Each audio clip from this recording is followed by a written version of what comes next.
सम्मत 2000 के ऊपर, 3000 के ऊपर नहीं, 2000 के ऊपर ऐसा जो पड़े, पूरब पश्चिम उत्तर दक्षिण 34 काल पड़े।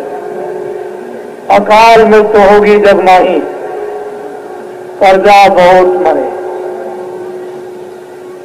मुझे इससे कोई मतलब नहीं, मुझे तो महापुरुषों की सिद्ध और सत्य वाणी से मतलब है कि उन्होंने क्या कहा वो सत्य है या नहीं।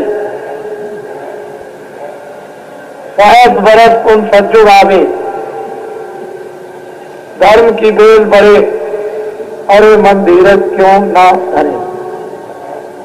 हजारों वर्षों के लिए सतयुग आएगा इस कलयुग में, और कलयुग अभी खत्म नहीं होगा, लेकिन कलयुग में सतयुग लग जाएगा।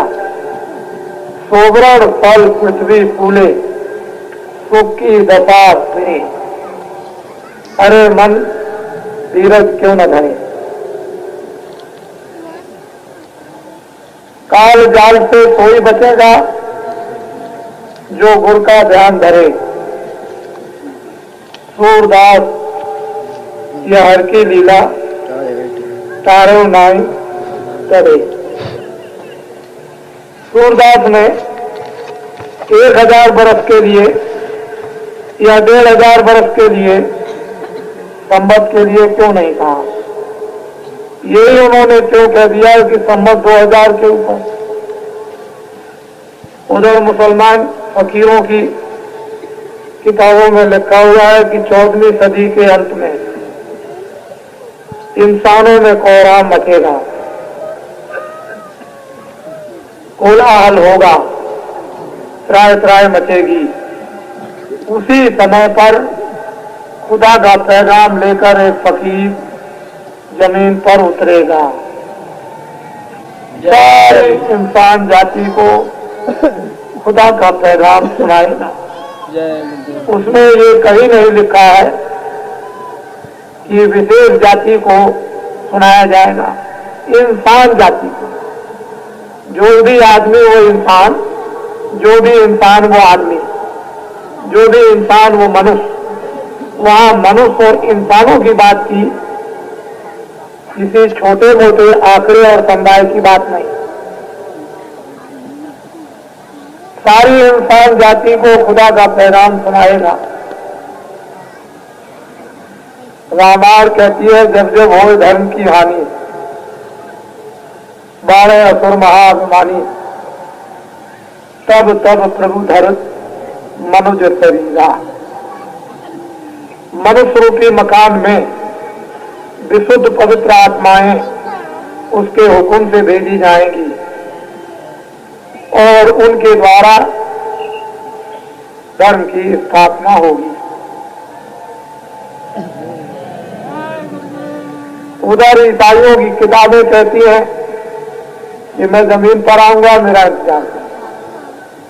जब तक नहीं आता हूं तब तक गरीबों की सेवा और उसकी प्रार्थना करते रहे।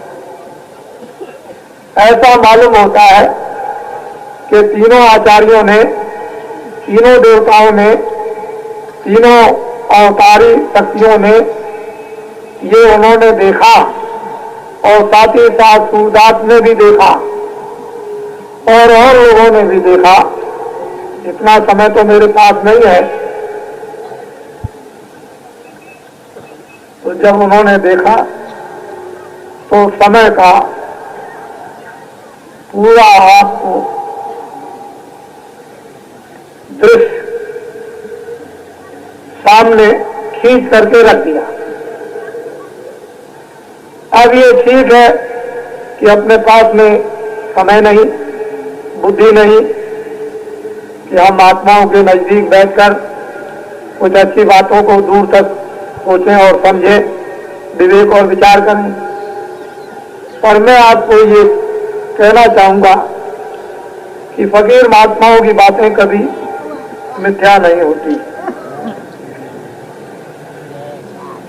इस पर हम सब लोगों को, धरती के इंसान और आदमियों को ये तो धर्म क्षेत्र स्थल है, धर्म क्षेत्र भूमि है, और ये धर्म पुराण एक अड्डा है, और ऋषियों मुनियों का एक यहाँ जमघट हमेशा लगा रहता है।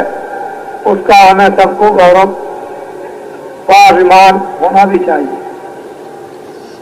और वो लोग, उनके कभी वचन वाणी कलाम गलत मिथ्या झूठ नहीं होते।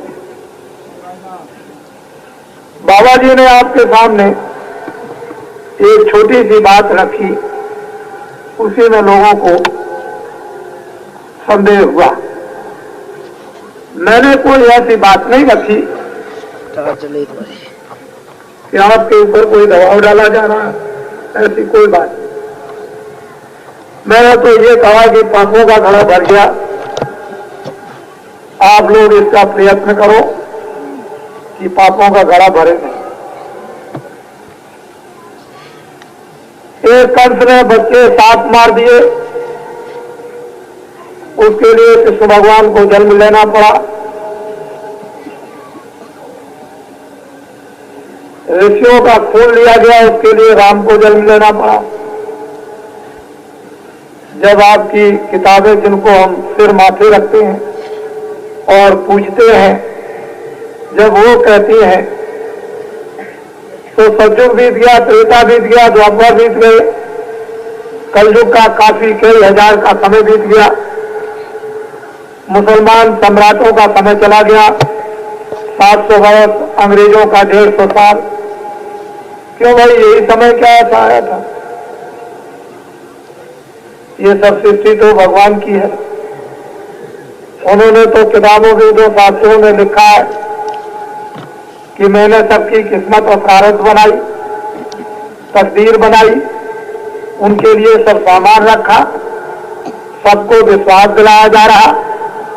ऋषि मुनि महात्मा किताबों से और अपना, तो जब सब कुछ उसमें आपके पालन पोषण के लिए रख दिया, जन्म पत्री बनाकर, फिर उसने ये कहा कि मैं किसी को सोने नहीं देता हूं खाली पे, चाहे जीव जंतु हो, चाहे पंछी हो, चाहे कीड़ा हो, चाहे मनुष्य हो, सबको जब रात को सुलाता हूं तो उसके पेट में कुछ न कुछ डाल देता हूं।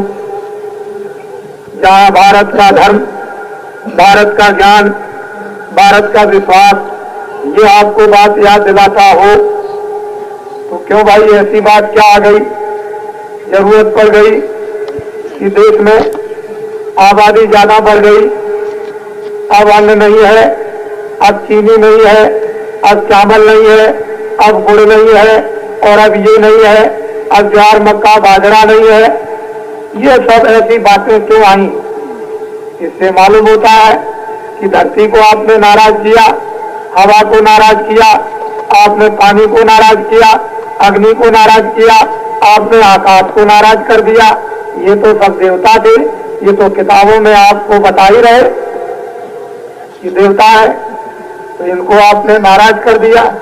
और नाराज करने के बाद फिर आप इनसे आराम चाहते हो, आप इनसे सुख समृद्धि चाहते हो।